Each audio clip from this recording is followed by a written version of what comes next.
सत्यं परं धीमहि सत्यं परं धीमहि रूपो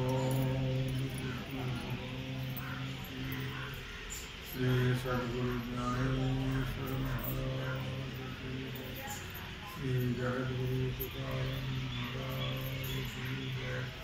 श्री संत एकनाथ महाराज की जय। भगवान सिद्धेश्वर महाराज की जय। सब संतन की जय। सब भागवतान की जय। ओम नमः पार्वती पते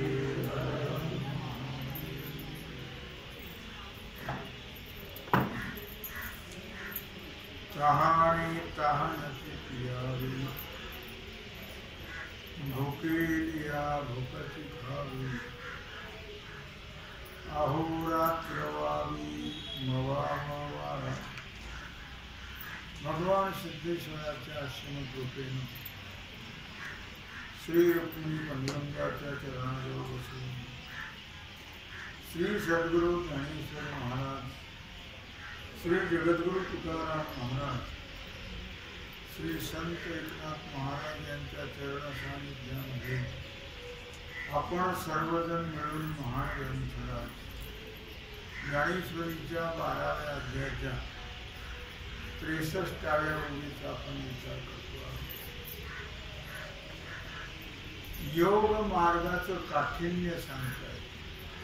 ते योग मार्ग हा किती कठीण आहे, किती कष्ट सहन करावे लागतात योग मार्गावर, फल तर काहीच नाही ते सांगतात। तहाने तहानची प्यावी, तहान लागली तर पाणी नाही प्यायचं। पहा कशी विचित्र परिस्थिती आहे। तहान लागली तर तहानच पिऊन राहायची। भुके लिया भूकची खावी, भूक लागली तर अन्न नाही खायची, भूक लागली तर भूकच खायची झाली, अन्न न खाता। अहोरात्र वावी मवा वारा, आणि वारा मोजून जर पाहायचं असेल, वारा जर मोजायचा असेल तर दोन्ही हात पसरून वारा मोजावा। पुण्यत्रियाचे पहुडणे, विरोधाचे वेल्हावणे, झाडाशी साधणे चावळावे। योग मार्गाचं काठिण्य झोप घेता जगण्यातच झोप, जागण्यातच, जागणं हीच झोप। पुण्यत्रियाचे पहुडणे, जागणे हीच झोप। निरोधाचे वेल्हावणे, इंद्रियांचा निरोध करणं।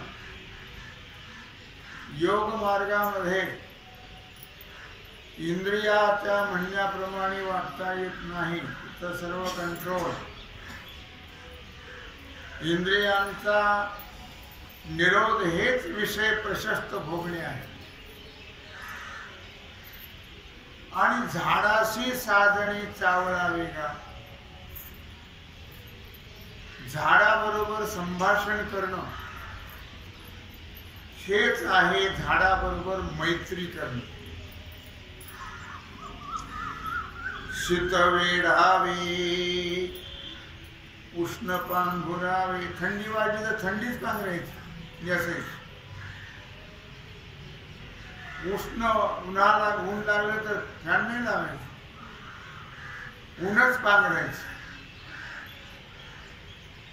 वस्तीची असावी घरा आत, पाऊस आला तर निवाऱ्यात बसायचं नाही, पावसातच बसायचं। किंबहुना पांडवा, हा अग्नि प्रवेश नित्य नवा। भ्राता रे विण करावा तो हा योग, फार काय सांगू म्हटले अर्जुना तुला. हा योग करणं म्हणजे पती वाचून नित्य सती जाणं आहे. नित्य नित्य अग्नीत प्रवेश करणं आहे.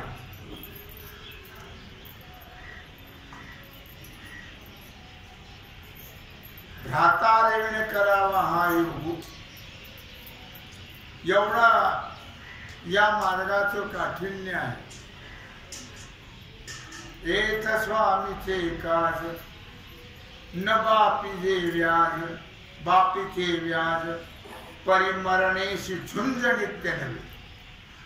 योग मार्ग किती कठीण आहे. तर योग करण्याच्या कामी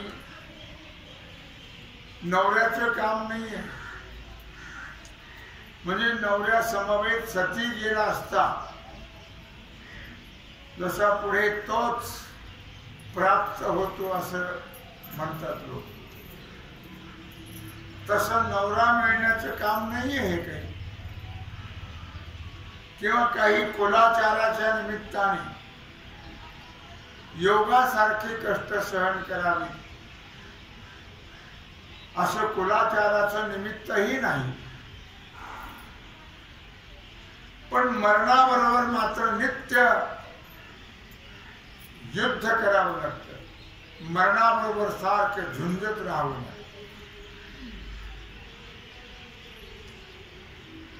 सती जाण्यात तिसरी फार मोठी योग्यता मिळवू शकते असं पूर्वी होतं. पण इथं फलच नाही काही. सती गेली तर तोच नवरा तिला पुन्हा प्राप्त होतो पुढच्या जन्मात असं शास्त्र आहे. पण इथं मात्र ते फल नाही आहे. इथं वेदना मात्र सहन करावं लागतं. दुःख सहन करावं लागतं. नित्य मरणाबरोबर युद्ध करावं.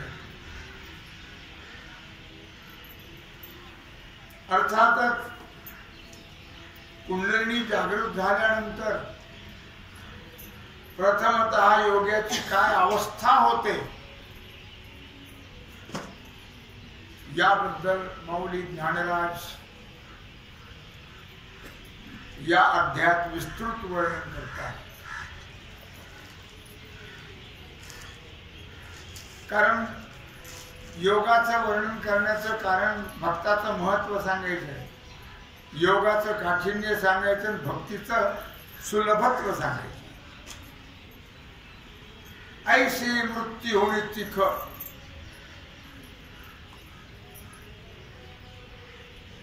का घोटे कडथ बिख डोंगर गिळीता मुख न फाटे काही. याप्रमाणे किती दुःख आहे योगाचं. मृत्यूपेक्षा तीक्ष्ण. डोंगर गिळणं साधी गोष्ट आहे. एखाद्या वेळेस उकळता चहा गिळील माणूस गिळेल. त्यावेळी कुरुक्षेत्राच्या ठिकाणी सूर्यग्रहणाचा बरोबर काळ होता.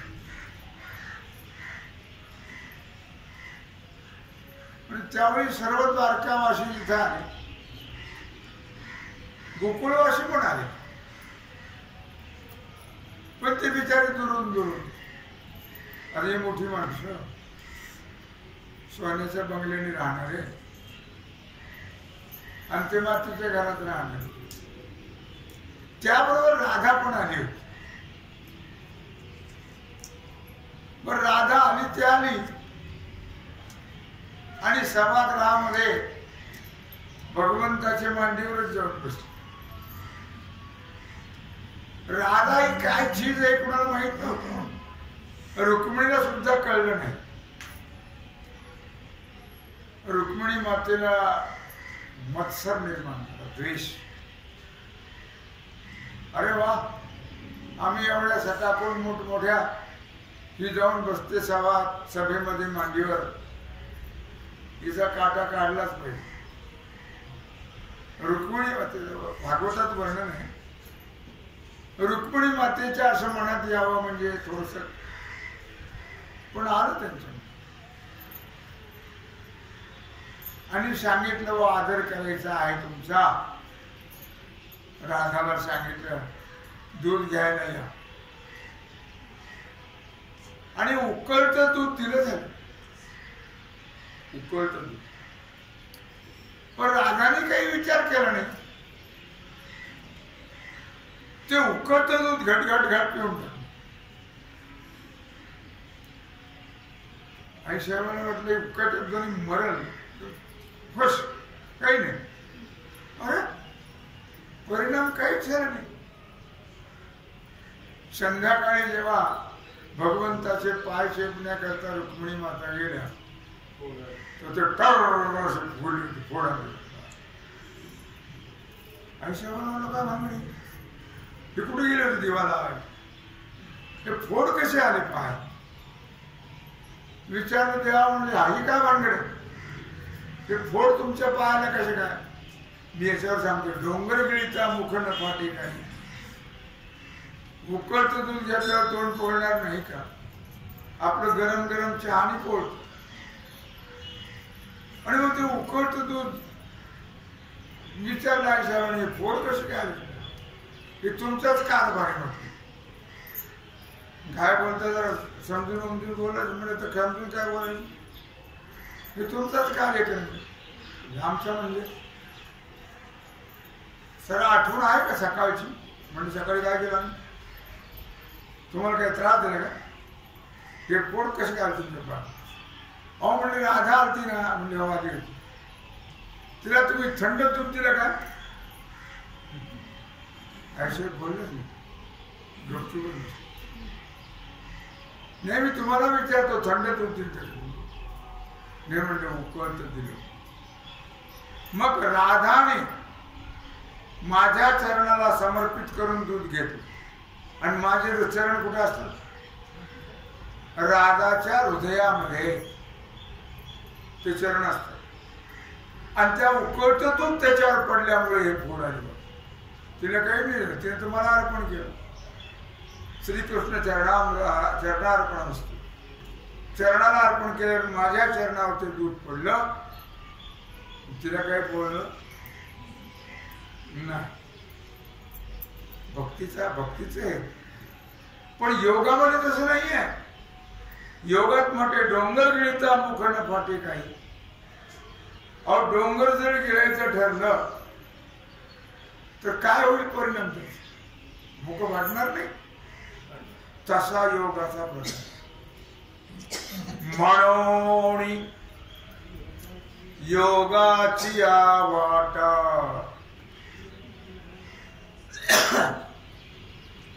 जे निघाले गा शुभटा, तया दुःखाचा चिवाटा भागा आला. म्हणून शुभटा म्हणजे हे वीर अर्जुना, या योगाच्या मार्गाने माझ्या प्राप्तीस्तव जे निघाले त्यांना माझी प्राप्ती तर झालीच नाही. पण त्यांच्या वाट्याला भयानक दुःख मात्र आलं. कसं दुःख, ते किती दुःख आहे तर एक दृष्टांत दिलाय. पाहे पालोहाचे चढे, जय बोचरिया पडती खाणे, तई पोट भरणे की मरणे शुद्धी नेणे.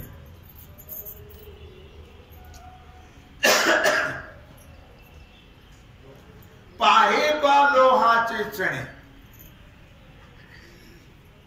आपले फुटाणे नाही, लोखंडाचे फुटाणे. आणि तेही चहा पिऊन पिऊन ज्याचे दात पडले. कारण चहा पिल्याने बोचर होतं लवकर, मग दात खिळखिळे होत पडून जात. जय गोचरिया इशारा करतोय मी तुम्हाला. नाही तुम्ही पीत राहा म्हणजे लवकर मम मम मम मम करा. आमच्या लीलाबाई इशारा. चहा पिऊन पिऊन पिऊन 32 वाटेला एक सुद्धा राहिला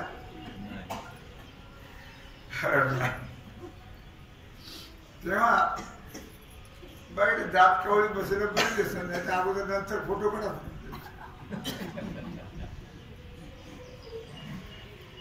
पाहे पाहलो हाचे चणे जै बोचरिया पडती खाणे ते पोट भरणे की प्राणी शुद्धी नेणे.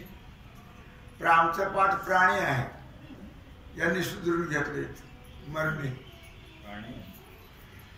पुष्कळ सुधारणा केली हल्लीच्या लोकांनी. भजन बालिकेत केली, गाथ्यात केली, ज्ञानेश्वरीत केली, भागवतात केली. अलीकडे ज्याने ज्याने छापले त्याने सुधारणा केली. प्राणी आमचा पाठ आहे नाही इथं मरणे आहे शुद्धीने नाही किंवा पोट भरलं म्हणावं का प्राणाशी त्याचा वियोग झाला म्हणावं. आता लोखंडाचे फुटाणे मोचरे माणसाने खाल्ल्यावर प्राण वियोग होईल का नाही. प्राण वियोग होणं म्हणजे मरण. हा आहे योगाचा प्रकार. एवढं आहे योगाचं सुख. एवढं काय आहे योगाचं सुख आहे. तरी माऊलीने इशारा दिलाच कुठं योग याग विधी येणे नोहे सिद्धी वायाची उपाधी दंभ धर्म. योग केला तर दांभिकपणा निर्माण होतो. दांभिकपणा दंभ धर्म. भक्तीमध्ये दांभिकपणा चालत नाही. दांभिक भक्तीने अधोगती प्राप्त होते. दंभ कुठेच नको. नम्र झाला बुद्ध आणि तेने कोंडिले आनंद.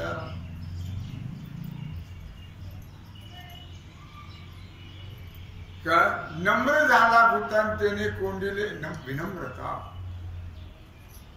विद्या विनयेन शोभते. परमार्थामध्ये म्हणून पंढरीसी लोका नाही अभिमान.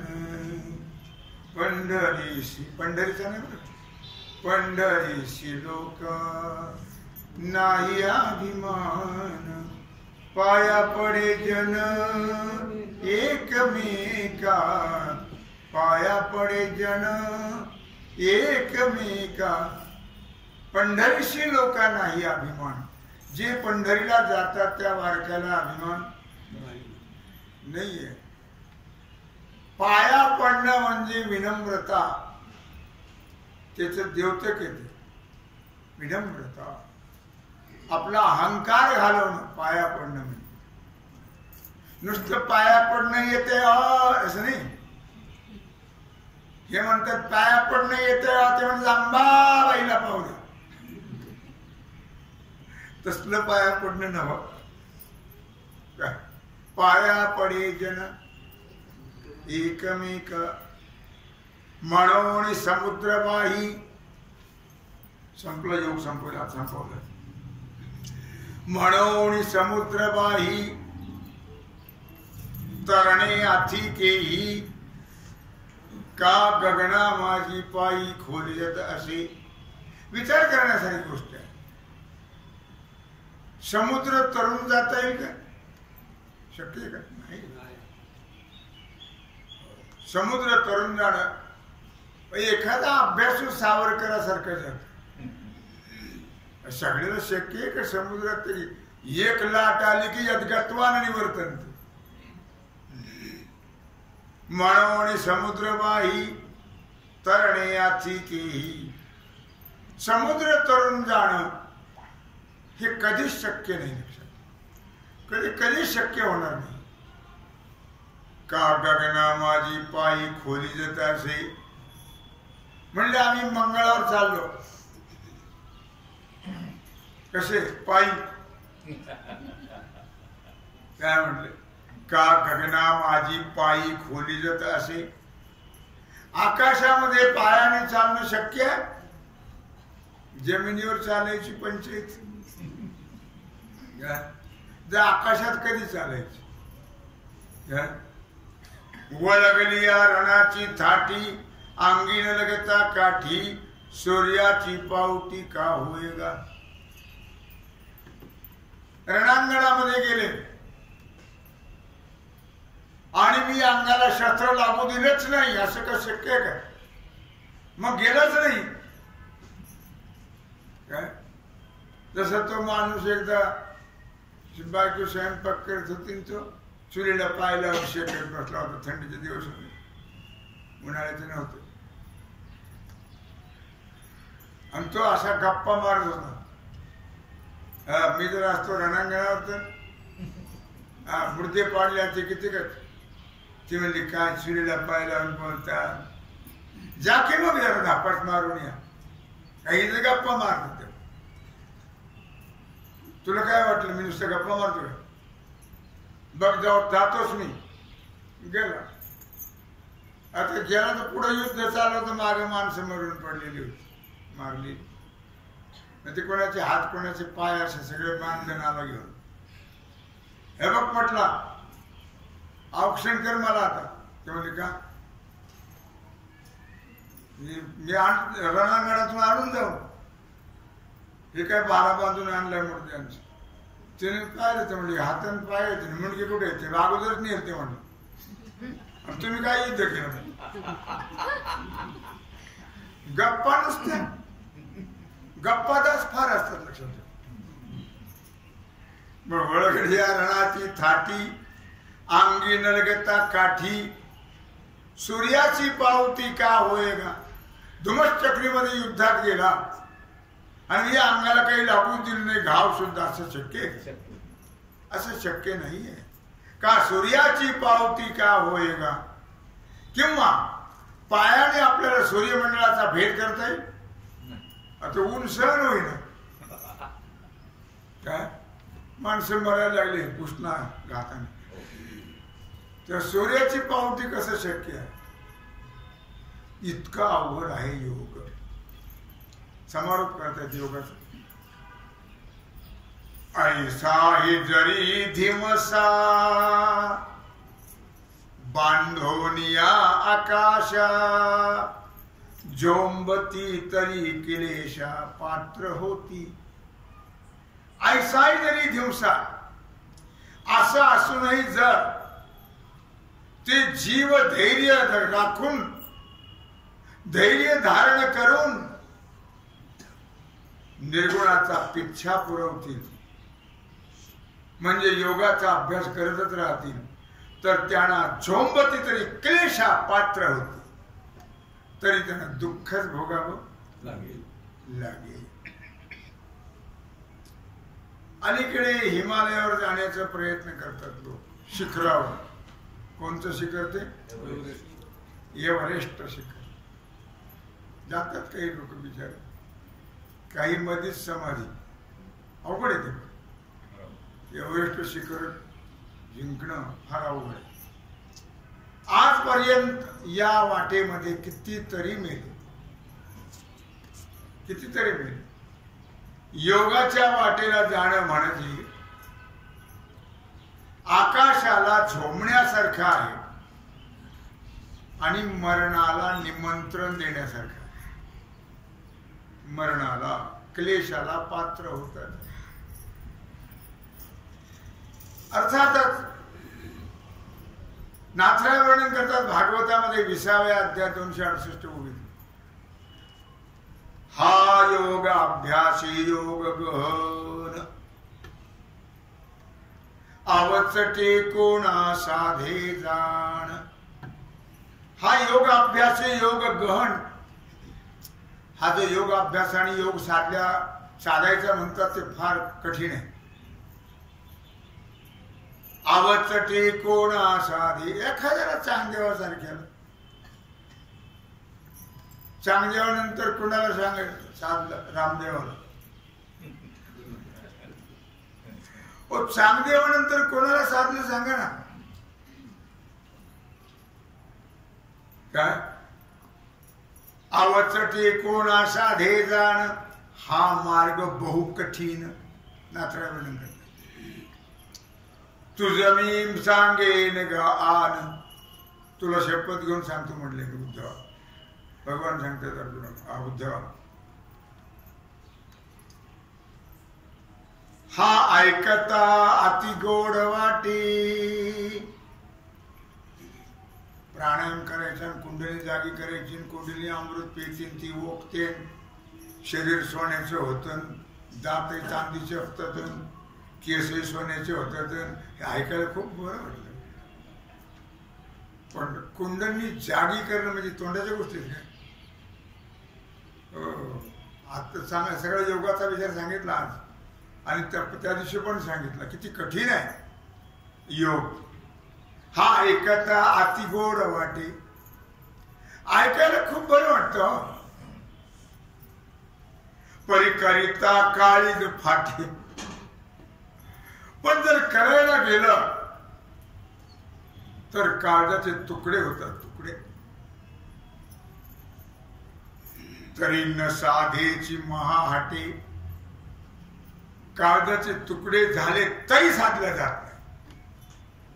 किती तुम्ही हट्टाने की हठयोगाने करा, नाही साधल्या जात.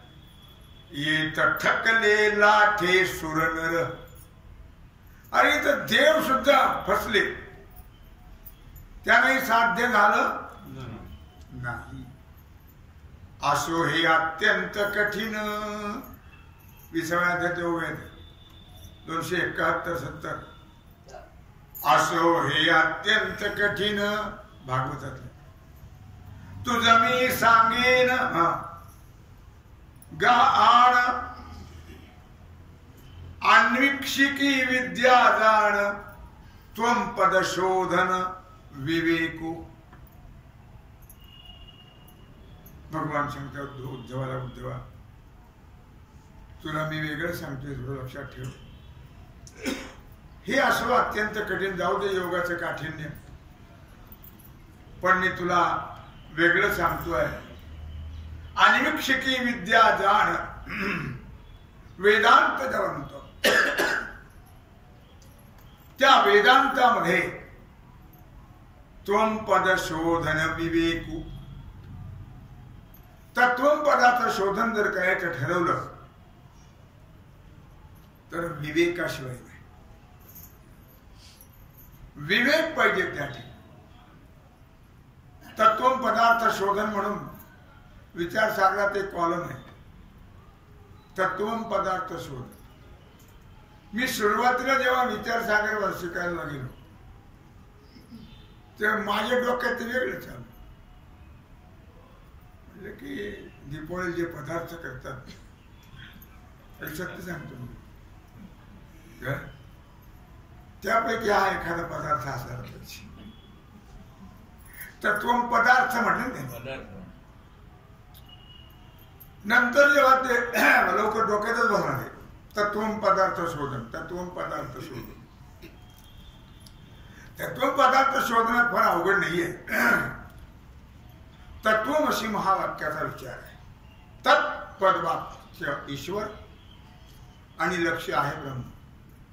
त्वंपद वाच्य आहे जीव आणि लक्ष्य आहे कुटस्थ.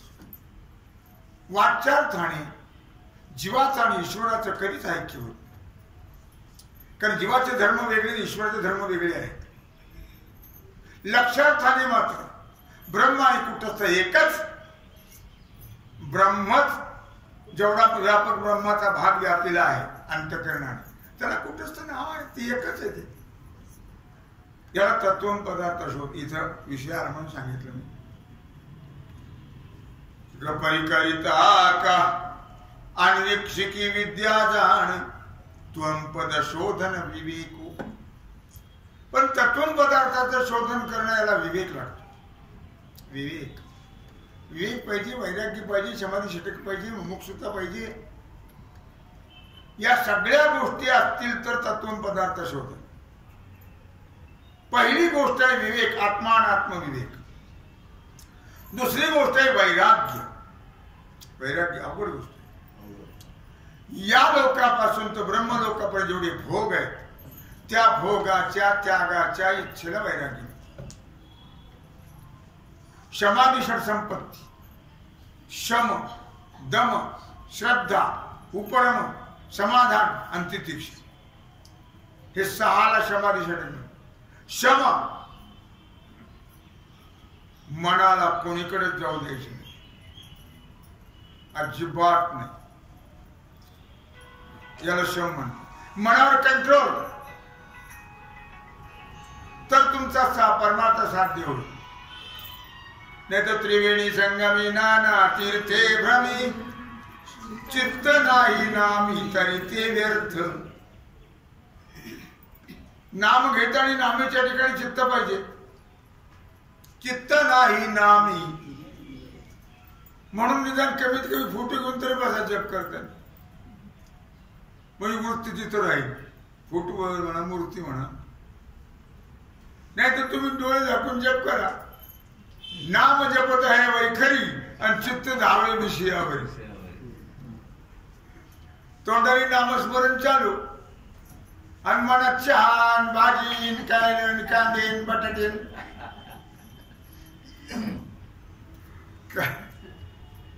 मग वृत्ती तिथे लागली पाहिजे. त्याला महत्व आहे.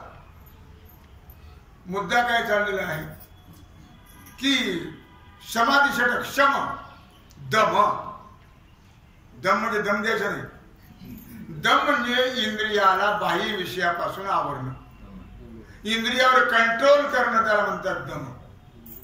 श्रद्धा, सत्शास्त्र आणि सद्गुरु यांच्यावर नितांत विश्वास असणं, त्याला म्हणतात श्रद्धा. त्याचप्रमाणे श्रद्धा,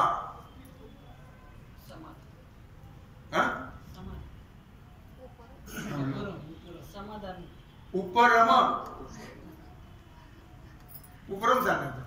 श्रद्धेनंतर उपरम, उपरम म्हणजे उपरती म्हणा, उपरती म्हणणार.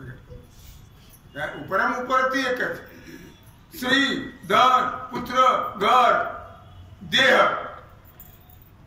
देहाचं तादात्म्य ठेवायचं नाही आणि बाकीच्या जवळ ठेवायचं नाही. यांचा विधीपूर्वक त्याग करायचा. सोपा आहे परमार्थ. सोपा नाही आहे, लक्षात. प्रवचनाला यायचं विचारून यावं लागतं.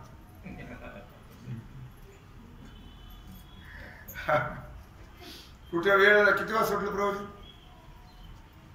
म्हणले 7:45. 8:30 झाले. कुठं होता? झाली की कोणची? मला मुद्दा काय सांगायचं लक्षात ठेवा. उपरम, या सगळ्यांचा त्याग केल्याशिवाय चित्तवृत्ती एकाग्र होत नाही. समाधान, मनाची एकाग्रता झाली असता जी स्थिती प्राप्त होते. मन एकाग्र होणं त्यात समाधान. मन समाधाने तरी विष वाटे सोने. मन समाधान, मन एकाग्र होत नाही म्हणजे समाधान प्राप्त. पण संसारात कधी मन एकाग्र होतो? होतच नाही. आल्यापासून तो जाईपर्यंत मनाची धावाधाव चालू असते. म्हणून जरा समाधान माना. आता माना म्हणजे तुम्ही आम्हाला सांगा, तुम्ही तेच करताय ना. मन एकाग्र झाल्याशिवाय समाधान प्राप्त होत नाही. तितिक्षा, ताण, भूक, पिशाच वगैरे सगळं यांच्यापासून होणार दुःख ते कष्टा वाचून सहन करत, त्याला तितिक्षा. आणि मुमुक्षुता, मोक्षाची तीव्र इच्छा. परमार्थ सोपा आहे. तेव्हा कुठं तत्व पदार्थाचं शोधन जमत. लक्षात.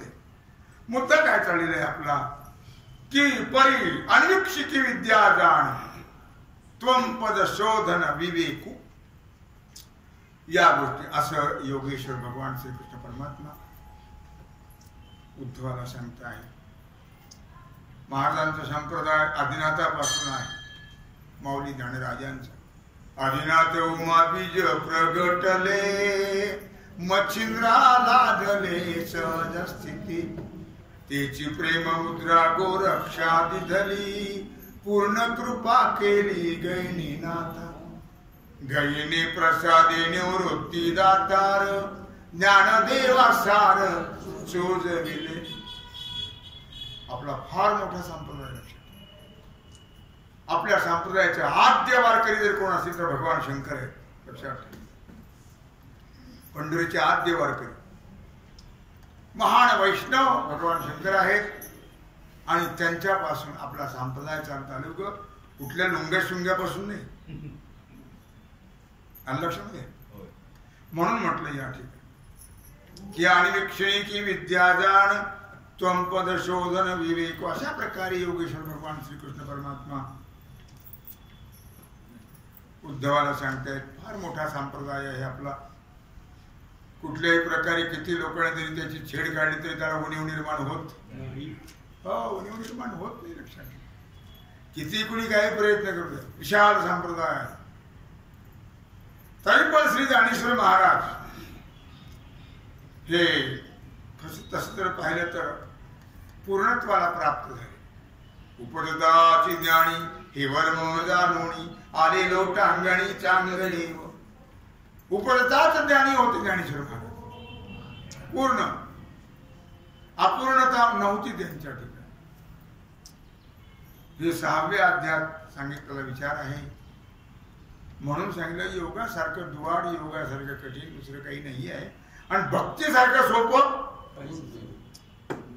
काहीच नाही. आणि म्हणून या ठिकाणी योग मार्गाचा निषेध केलेला आहे.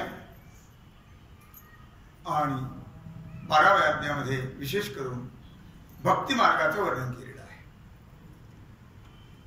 भक्ती मार्गाचं श्रेष्ठत्व सांगण्याकरताच योगाचा विचार सांगितला. म्हणून येर ते पार्था नेनतीच हे व्यथा जे का भक्तिपंथा ओटंगले. बस आतापर्यंत तुला किती सांगितलं मी अर्जुना. भगवान सांगतात योगाचं किती द्वाडपण आहे, किती योग कठीण आहे. प्राणापर्यंत प्राण जाईपर्यंत योग कठीण आहे असं सांगितलं. पण म्हणून येरते पार्था नेनतीचे हे व्यथा ही व्यथा हे दुःख भक्ती मार्गामध्ये नाही. भक्ती मार्ग बहु सोपा येणे चुकती 84च्या खेपा. म्हणून येरते पार्था नेनतीचे हे व्यथा जे का भक्तिपंथा उटंगले. आणि म्हणून अर्जुना या उलट ज्याने व्यक्त उपासक, व्यक्त म्हणजे सगुण, अव्यक्त म्हणजे निर्गुण, व्यक्त उपासक अशा भक्ती मार्गाचा अंगीकार केलेला आहे त्यांना अशा प्रकारचा त्रास, अशा प्रकारचे क्लेश भोगावे लागत हो नाही. सहज भक्ती मार्ग सोपा आहे. कोणी असू द्या, कोणी करा. यारे यारे लहान थोर याती भलते नारी नर करावा विचार न लगे चिंता कवनाश. सकळाशी येते आई अधिका. क्लेशकारक मार्ग सांगितल्यानंतर, क्लेशकारक योग मार्ग सांगितल्यानंतर आता क्लेश रहित मार्ग सांगण्याला आरंभ करतायत भगवान. तो कोणता म्हणाल तर भक्तिपंथ. त्याला नाव आहे भक्ती मार्ग. श्री नाथराय सुद्धा वर्णन करत आहे 20व्या अध्यायात 443 होईल. पावावया पूर्ण ब्रह्म साधकाशी कोणे मार्गी क्षेम वेदोक्त मदभक्ती सुगम उत्तमोत्तम हा मार्ग. पावावया पूर्ण ब्रह्म, पूर्ण ब्रह्माची प्राप्ती होण्याकरता साधकाशी कोणे मार्गी क्षेम, साधकाला कोणत्या मार्गाने सोपं वाटेल? वेदोक्त, वेदाने सांगितलेला भक्ती, वेदोक्त भक्त मत भक्ती सुगम, वेदाने सांगितलेली माझी भक्ती अत्यंत सोपी आहे. उत्तम उत्तम हा मार्ग, उत्तमात उत्तम हा मार्ग आहे.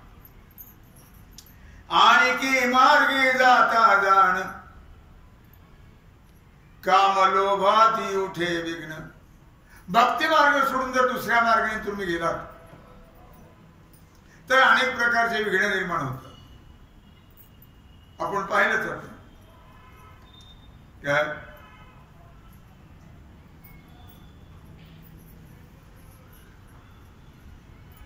तैसे अनेके मार्गी जाता जाण, काम लोभादी उठे विघ्न. इतर मार्गाने जर आपण प्रयत्न केला तर काम आहे, लोभ आहे, अनेक प्रकारचे विघ्न निर्माण होतात. का बुडवी ज्ञानाभिमान, नाही तर मग ज्ञानाचा अभिमान होईल. का बुडवी ज्ञानाभिमान, हे नागवण प्रत्येक भक्ती मार्गात नाही, ज्ञान मार्गात आहेत. ज्ञान मार्गामध्ये ज्ञानाचा अभिमान होतो. माणूस 4 पुस्तकं पाहिली की असं वाटतं की माझ्यासारखं कोणी असं वाटतं, पण ते विघ्न आहे असं मला सांगायचं. पण भक्ती मार्गात तसं विघ्न हो नाही. का बुडवी ज्ञानाभिमान, हे नागवण प्रत्यवायाची, तैसे नाही भक्तिपंथी. नाथराय रुडेकर 4थ्या अध्याय 20व्या अध्याय 445. तैसे नाही भक्तिपंथी, सवे नवविध सांगाती. हो, आपल्याला एकट्याला प्रवास नाही करता, बरोबर आपल्या 9 सांगाती आहे, सोबती आहे.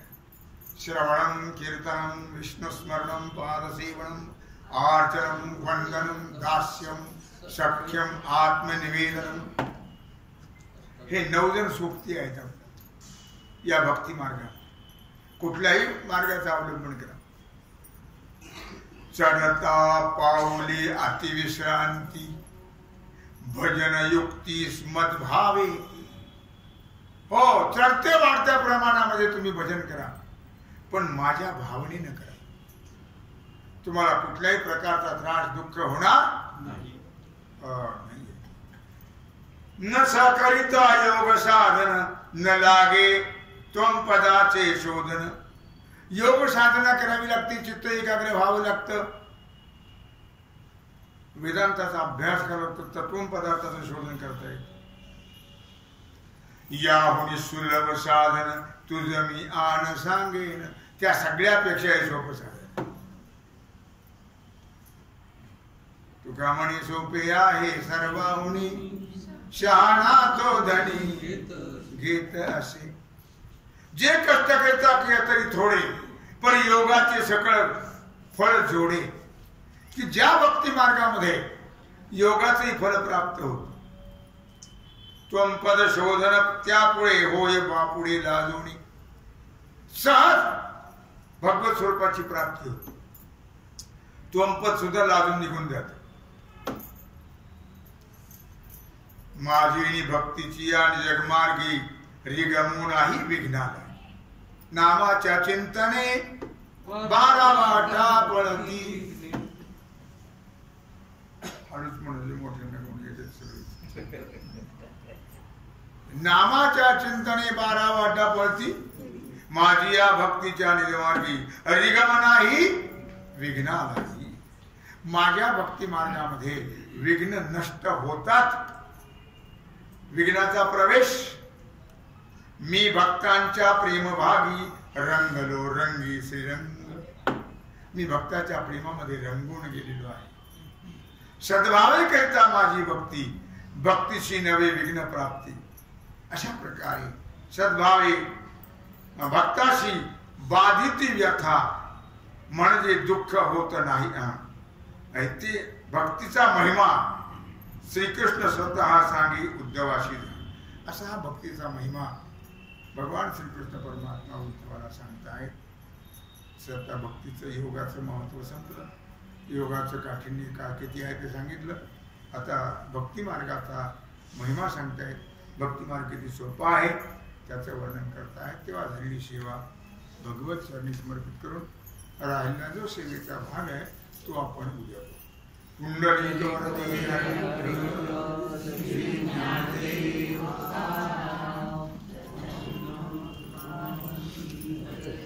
आता